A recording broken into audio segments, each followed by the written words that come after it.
తెలంగాణ రాష్ట్రంలో ప్రజాపాలన ఇందిరమ్మ రాజ్యాన్ని మనం తెచ్చుకున్నాం. 2 సంవత్సరాలు పూర్తి చేసుకున్న సంబరాలను మనం జరుపుకోబోతున్నాం. ఈ ప్రభుత్వం వచ్చి సంక్షేమంలో ఉన్న రాష్ట్రాన్ని ఈరోజు సంక్షేమం వైపు నడిపించడమే కాకుండా అభివృద్ధి ప్రణాళికలను రచించుకొని 2 సంవత్సరాల సంబరాలను మనం జరుపుకుంటున్న సందర్భంగా నూతనంగా వార్డు మెంబర్లు సర్పంచులు రాబోతున్న సందర్భంలో మీకు జిల్లా కాంగ్రెస్ పార్టీ అధ్యక్ష పదవి దక్కడం అనేది కాంగ్రెస్ పార్టీ ఇచ్చిన గొప్ప అవకాశము. ఇది మీ అందరినీ మనస్ఫూర్తిగా నేను అభినందిస్తున్నా. ఈనాడు మేము మనమందరం కలిసి ప్రభుత్వం అమలు చేస్తున్న సంక్షేమ పథకాలను ప్రతి ఇంటికి చేర్చాలి. ప్రభుత్వం రచిస్తున్న అభివృద్ధి ప్రణాళికలను ప్రతి వేదిక మీద మనము చర్చకు పెట్టాలి.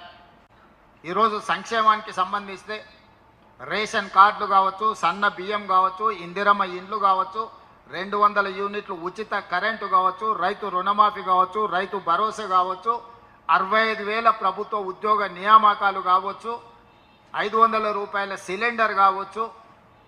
అదేవిధంగా ఈరోజు రాష్ట్రంలో ఏ పథకం తీసుకున్నా నిన్నగాక మొన్న మొదలుపెట్టిన ఇందిరమ్మ చీరలు కావచ్చు. ఇందిరమ్మ చీరలకు సంబంధించి మన ఓ అక్క నాకు ఒక మంచి మాట చెప్పింది. అందులో చాలా లాజిక్ నాకు కనిపించింది. మీరందరూ కూడా ఆ విషయం మీద దృష్టి పెట్టాలి. ఆనాడు కేసీఆర్ ఉన్నప్పుడు బతుకమ్మ చీరలు ఇస్తే ఏ అక్కకు చీరిస్తే ఆ అక్క బండబూతులు తిట్టేది కేసీఆర్ కుటుంబాన్ని. ఇంత పనికిమాలిన చీరలు మాకిస్తారా, వాళ్ళు ఇట్లా కట్టుకుంటారా, ఇవి తీసుకెళ్ళి చైన్ల కాడ కాపలాగా పిట్టలు రాకుండా కట్టుకుంటున్నాం, ఇంత పనికిమాలిన చీరిస్తారని ఎంతమందికి కేసీఆర్ బతుకమ్మ చీరలు ఇస్తే అంతమంది కేసీఆర్కు శాపనార్థాలు పెట్టారు.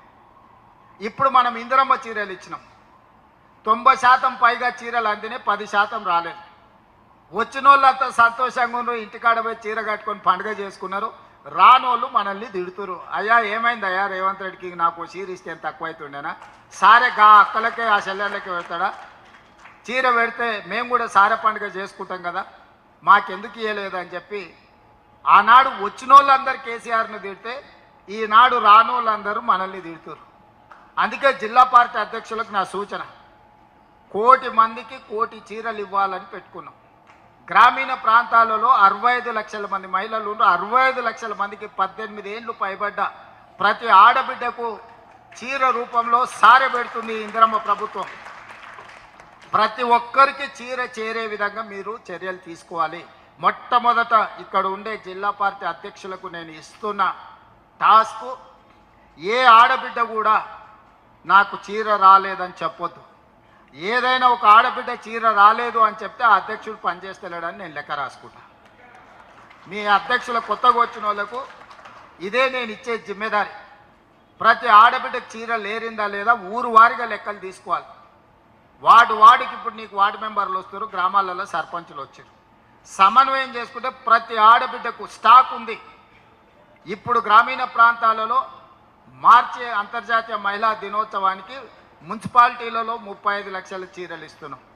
గ్రామీణ ప్రాంతాలలో 65 లక్షలు ఇప్పుడు రెడీగా ఉన్నాయి. డిసెంబర్ 9 లోపునే పూర్తి చేయాలనుకున్నాం, పూర్తి కాలేదు. ఇప్పుడు మీరు ఇది పూర్తి చేసుకోవాలి డిసెంబర్ నెలలో.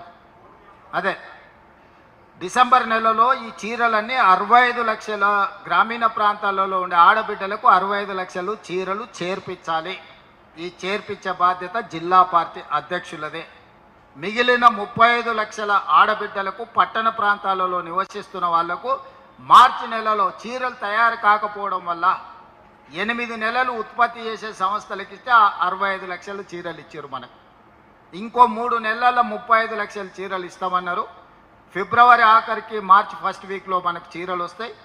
మార్చి నెలలో మిగిలిన ఆడబిడ్డలకు పట్టణ ప్రాంతాలలో 35 లక్షల చీరలు ఇస్తాం. 1,000,000 మంది ఆడబిడ్డలకు 1,000,000 చీరలు ఇవ్వడమే కాకుండా 1,000,000 మంది ఆడబిడ్డలను కోటీశ్వరులను చేయాలని ప్రభుత్వం లక్ష్యంగా పనిచేస్తుంది. దానికి మీరు అందరూ కూడా కష్టపడాల్సిన అవసరం ఉన్నది. ఈరోజు ప్రభుత్వం అమలు చేస్తున్న సంక్షేమ పథకాలను ఊర్లల్లో చెట్టు కింద చర్చ పెట్టుర్రి. పెళ్లికి పోయినా, చావుకు పోయినా, దావత్కు పోయినా, కళ్ళు కాంపౌండ్ దగ్గరికి పోయినా ఆనాడు ఎట్లుండే ఈనాడు ఎట్లుంది అనేది, ఎవరు పాలైంది తెలంగాణ, ఎవరు పరిపాలన చేస్తున్నారు తెలంగాణ అనే చర్చకు తెర లేపండి. 2 సంవత్సరాలల్లో మన మార్పు పరిపాలనను మనం అందించినాం. మనకు అప్పజెప్పిన మనము ఆయనకు 2014 నాడు అప్పజెప్పినప్పుడు 16,000 కోట్ల రూపాయల మిగులు బడ్జెట్తో మనం అప్పజెప్పినాం. తిరిగి